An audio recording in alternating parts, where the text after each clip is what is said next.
Still in 14.3, we finished up the bank account, but now I want to show how we use this bank account. So what I'm going to do from the very top is I'm going to make a new class. That's right.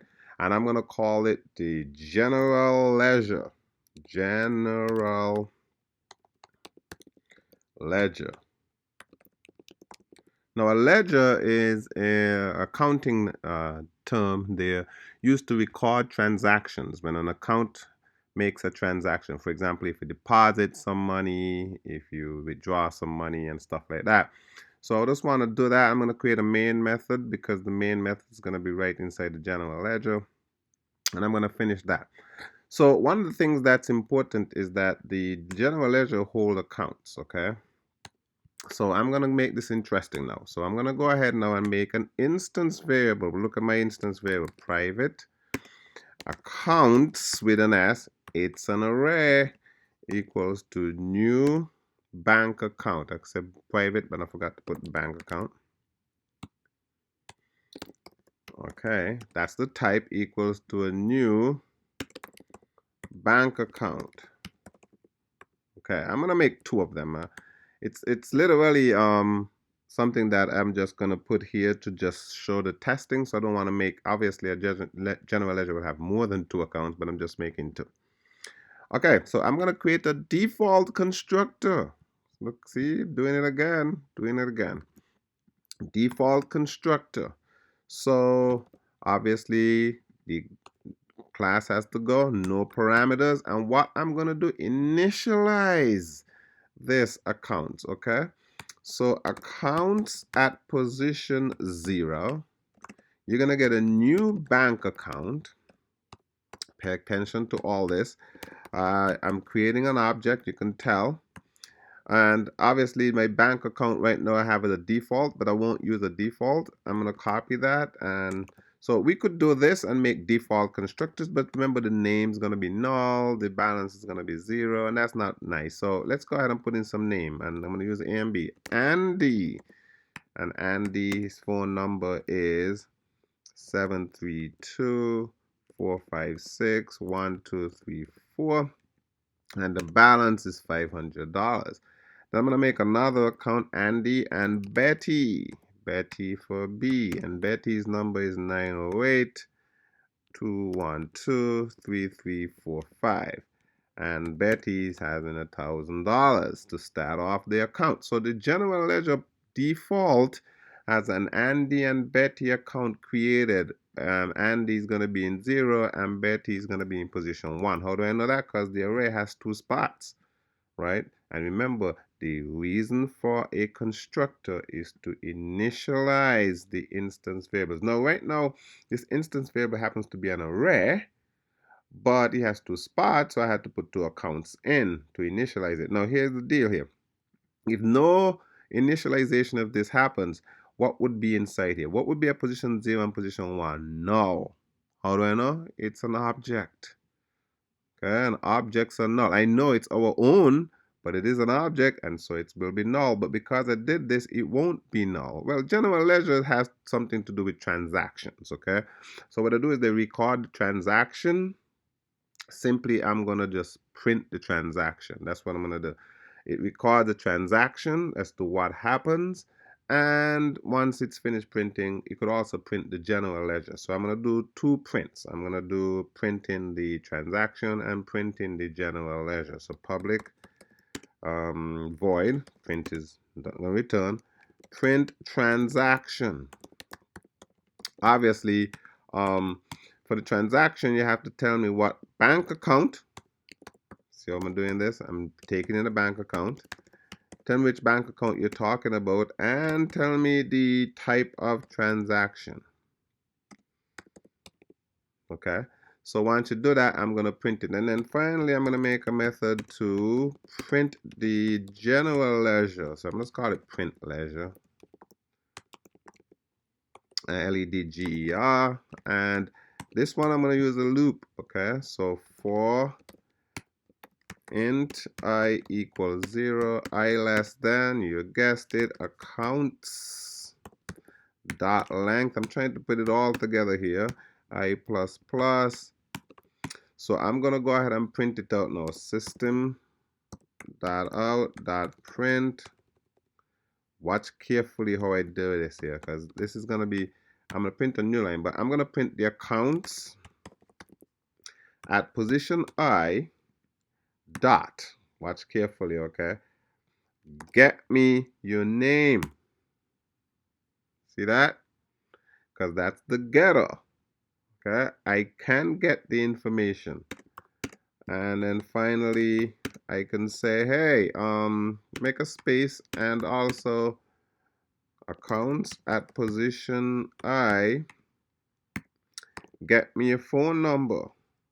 I'm gonna drop this down because it's gonna get a little long, and then I'm gonna say, hey, put a little space and also accounts at position I, get me a balance.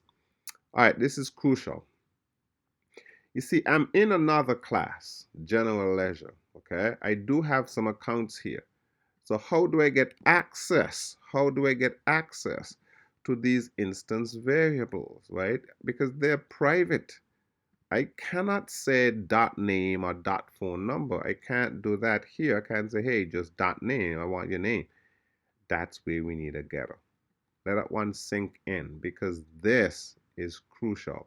If you are in another class and you want access to information that sits in another class, that's where your getters and setters come in. Obviously, I'm only using a getter here, but yes, we could call the setter.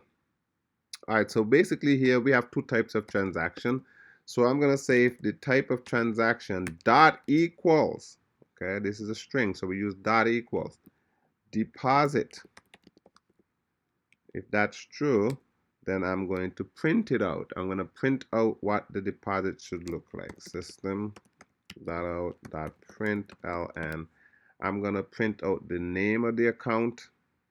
I'm going to print out the amount that was deposited, and I'm going to print out the balance. So let's do this. I'm going to print out the name. Hey, account, get me a name. See that? I'm going to print, let me just do the name and the balance. Okay, so name, and then I'm just gonna say, hey, account dot get me a balance. All right, now one thing here I got to be careful with here is I have to say what type of transaction this is. So I'm going to put the word deposit in front. Okay, actually let me put this colon on the inside with a little space and then a plus. All right, let me just drop this down so it looks decent here. Otherwise, if it's actually a else if the type dot equals, this time I want to check to see if it's a withdraw, and whereas I'm using all lowercase, so that when I make this call to this method, I'm going to call it with lowercase. Then I'm going to go ahead and print the same thing here, but this time I'm going to print the word withdraw. So withdraw. Okay. So I mean, I didn't have to put this twice, right? I didn't have to actually do this twice because the name and the balance will stay the same. So I could make a string here. This is one of the things you realize when you're writing code, is that you could simplify your life by taking something that you have here and reusing it. Okay, so I'm gonna go ahead now and do, that should be a string. So I'm gonna do the deposit plus the info. Okay, so info. All right, so let me just go ahead and do the same thing down here. All right, instead of writing it twice, just keeping it simple, and then that way it could stay all up here. Okay, so I have just basic things, nothing crazy here. I have a general ledger, and it has two accounts in there, and we could do a deposit or withdraw, and we could go ahead and print those. We could print the entire ledger. Another thing we could do is we could also use the setter. So we're going to we could make a transaction for setting the type of information. So we could do that too. But for now, we'll just keep these simple ideas and run this. So to run this now, I need to make a ledger. Okay. So here's what I'm gonna do. I'm gonna say general ledger, uppercase G. Sorry about that. General ledger. I'm gonna call it ledger. That's my object, equals to new general ledger. I just created an object. So be careful here. I just created the object, okay, the instance of a class. It's called ledger. And basically, I just ran this piece of code. So right now, Andy and Betty's accounts are now in my ledger. So to show that that is actually true, I can call ledger, and I'm going to ask it to print the ledger, just so I could see it. So I got to run it. There it is. I have Andy and Betty. Andy, the phone number and the balance, and same for Betty. All right, we could do a couple more. I could actually make some deposits and withdraw. So one of the things I want to do now is I want to actually make a deposit and I want to actually withdraw something. Now, I don't have access to the accounts, right? Because I don't have any access. I can't get to Andy's account and Betty's account. I want to actually deposit some money and then, print the transaction and print the ledger again. So getters and setters. See, this is where it comes in because I want to access Andy's account. So what I'm going to do then is I'm going to actually create a getter, public. Watch carefully. It's going to be an array of bank accounts, okay? Bank account, right? An array. And I'm going to call it get bank accounts. Get accounts, because the accounts is called. And I'm going to return this dot accounts. Let this one sink in a little bit because I want to show you that the type could be an array. Yes, it's an array of bank accounts. And remember, the array could be on the variable name or it could be on the type. See, I'm writing this bank account as a type. So when I do getter, I'm going to get the bank account type. Now setter. So they're all tying in, no return type. But this time I'm setting accounts. Well, if I'm setting account, I need to take a value in. And what I'm going to take in? A bank account array. A bank account array. I'm going to call it accounts. And then I'm going to say this dot accounts is going to be set to accounts. Let's make sure we pay close attention to type. See, when I ask you getters and setters on a quiz, it's going to be any type. So you just got to make sure you look back and say, what type is it? So that I can write my right type in this getter and the right type in the setter. See, now I have access to the accounts. So you know what I can do now is I can say, hey, bank account. It's an array. I'm going to call it accounts here as well. And I'm going to say, hey, ledger. Why don't you get me your accounts? Why do I need to get the account? So it says I have an error here. So I think I'm spelling it wrong because I don't have an extra C. So right now you could see my accounts. I just got the accounts. Now this main method is inside the same class, so it's kind of a little weird here. So we could actually take it out, and we are going to. Let's go ahead and cut that so that my ledger doesn't have any idea about no main method. I'm going to go ahead now and I'm going to make a main. See? So now I have a main. Now I have 3 classes. I'm not going to put a constructor in this main because all the things going to be in here is just the main method. I'm just going to run it from here.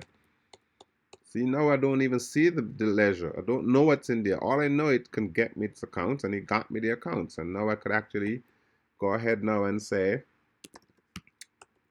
I can say, well, the account, I could deposit money. I could say accounts at position 0. Remember, this is Andy's account. Dot deposit. Deposit another $100. See that? And then I could tell the ledger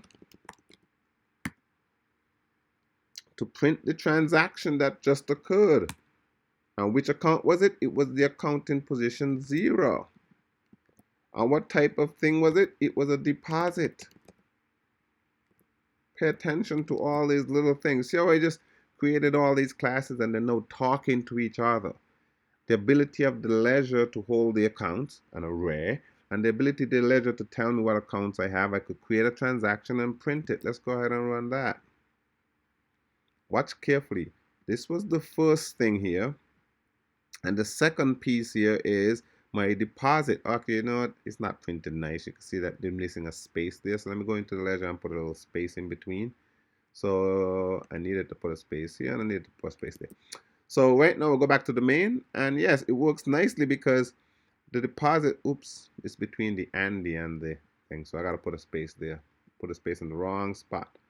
This was fine. Actually, I'll leave the space there as well. The info is where the space needs to go. So let's put a space on the info. So when I run it, back to the main, you have to think that this main is some other class and we don't really have access to the other things. So we need all getters, see? So now my deposit is Andy deposited some money, and actually I didn't say how much he deposited. So the ledger actually wants the amount as well. So let me go back. So we have the balance, but we don't know the amount. So let's just also say what account is it and how much you're actually going to work with your transaction. So we have the double amount as well. So let's go ahead and put the name, the deposit. We want the deposit, the name, and the amount. So let me go ahead and put that in. I'm going to put the amount here. I should put a space between this as well, like we did last time. Okay, so this is going to look a little bit better. So I'm going to go back to the main. You can see an error clearly because it didn't say how much, right? So I'm going to say, yeah, it's $100. That's the amount that the transaction was all about. So I have two classes here. One that holds the account, that does the deposit and withdraw and getters and setters. Then I have this other ledger guy who says, hey, when you make a transaction, tell me about it so I can print it. So look, boom, it's done. I deposit $100 and this is the balance. We can make it a little nice and fancy by writing the withdraw, the deposit here, and then say the amount, and then say the balance, which is the way the actual ledger is done. But this is just to show you how we could have many classes working together to accomplish a particular task. Now, let me just show you something here. I could set the balance. I could say accounts at position 1 dot set your balance. And, you know, I'm going to set the balance to 3,000. So wait, let's see. Wait a minute here. This is the guy in position 1. So that's talking about Betty. Let's get that clear as Betty. Betty had 1,000, but maybe somebody made a mistake. It should have been 3,000. So I said, change the balance. Change the balance. And now, this has nothing to do with the ledger. This is just working with the account. I can go ahead and print the account at position 1, Betty, dot get me your balance. Getter and setter. I just changed the balance. I now print the balance. Let's see that. See, Betty's balance is now 3,000. Actually, you know what?